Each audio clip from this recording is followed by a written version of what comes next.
Berhormat Tuan Yusof bin Abdul Wahab. Terima kasih Tan Sri Yang Di-Pertua. Soalan saya nombor 1. Terima kasih. Silakan Yang Berhormat Timbalan Menteri. Selamat pagi dan salam sejahtera. Terima kasih Tuan Yang Di-Pertua. Kementerian Kerja Raya mengambil maklum mengenai kenaikan harga bahan binaan di pasaran berikutan kesan pandemik COVID-19 di seluruh dunia sehingga memberi kesan kepada kontraktor tempatan. Kerajaan telah bersetuju untuk melaksanakan syarat perubahan harga atau Variation of Price (VOP) dengan izin dalam kontrak kerja berikutan peningkatan yang ketara bagi kos beberapa bahan binaan demi memastikan projek kerajaan tidak terjejas dan dapat disiapkan mengikut jadual. Bagi meringankan lagi bebanan kewangan pemain industri binaan, kerajaan melalui Kementerian Kewangan telah menambah baik Pekeliling Perbendaharaan Malaysia PK 2.4, pelaksanaan syarat perubahan harga VOP dan inisiatif tambahan kerajaan pasca pandemik dalam kontrak kerja kerajaan, pindaan pada 15 hari bulan Julai tahun 2022. Pelaksanaan VOP ini juga turut terpakai kepada kontraktor kecil yang terlibat dengan perolehan kerja yang dipelawa secara sebut harga, tertakluk kepada perkara berikut. Yang pertama, perolehan sebut harga dengan had nilai daripada RM500,000 hingga ke RM800,000 yang menggunakan SST bagi tempoh pembinaan melebihi 3 bulan. Dan yang kedua, projek yang telah siap dan dimuktamadkan akaun akhir sebelum atau pada 30 Jun tahun 2022, VOP adalah tidak terpakai bagi projek tersebut. Berdasarkan rekod Jabatan Kerja Raya, sehingga pagi ini 6 hari bulan Oktober tahun 2022, sebanyak 91 perjanjian tambahan bagi VOP telah ditandatangani dan dianggarkan sebanyak ringgit Malaysia 4.08 juta. Pembayaran VOP telah dibuat kepada kontraktor. Pihak JKR menjangkakan jumlah dan nilai perjanjian tambahan ini akan bertambah dari masa ke semasa dan lebih banyak kontraktor akan menerima manfaat daripada inisiatif ini.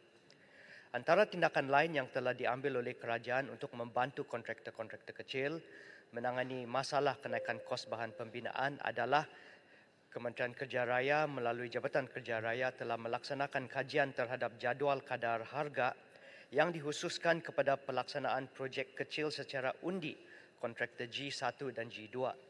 Kerajaan melalui Kementerian Kewangan telah mengeluarkan surat bertarikh 12 Julai tahun 2021 bagi meluluskan penggunaan jadual kadar kerja kejuruteraan awam dan bangunan tahun 2021 yang berkuat kuasa mulai 1 Julai 2021 hingga 31 hari bulan Disember 2022.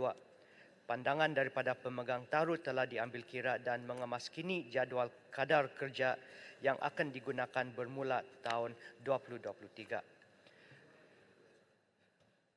Selain itu juga, bagi membantu pertumbuhan ekonomi kontraktor kecil, JKR juga melaksanakan dasar pengagihan kerja kepada kontraktor Bumiputera G1 dan G2 dengan memasukkan peruntukan di dalam dokumen tender iaitu petender yang disetujui terima dikehendaki mengsubkontrakkan sebahagian daripada kerja-kerja kepada subkontraktor Bumiputera grade G1 dan G2 melalui wang peruntukan sementara yang diperuntukkan dalam senarai kuantiti ataupun ringkasan tender. Jumlah keseluruhan nilai kerja yang diperuntukkan di bawah wang peruntukan sementara adalah fleksibel, tetapi nilai maksimum hendaklah tidak melebihi 15% dari nilai kerja pembina. Sekian dan terima kasih. Terima kasih Yang Berhormat Tuan Manis. Terima kasih Yang Berhormat Timbalan Menteri di atas jawapan. Saya mengambil maklum terhadap inisiatif kerajaan seperti yang telah dimaklumkan oleh Yang Berhormat Timbalan Menteri tadi. Dan saya yakin dan percaya bahawa pihak kementerian dan kerajaan akan sentiasa mengambil berat tentang nasib kontraktor-kontraktor kecil di negara kita. Saya juga dimaklumkan bahawa baru-baru ini pihak MOF telah meluluskan peruntukan tambahan sebanyak 130 juta ringgit bagi tujuan penyelenggaraan jalan persekutuan di seluruh negara. Sehubungan dengan itu, saya ingin mendapat sedikit penjelasan dari Yang Berhormat Timbalan Menteri berhubung kait dengan perkara di atas. Dan adakah kontraktor-kontraktor kecil menerima manfaat daripada peruntukan yang telah diluluskan tersebut? Terima kasih. Terima kasih. Terima kasih ahli yang berhormat.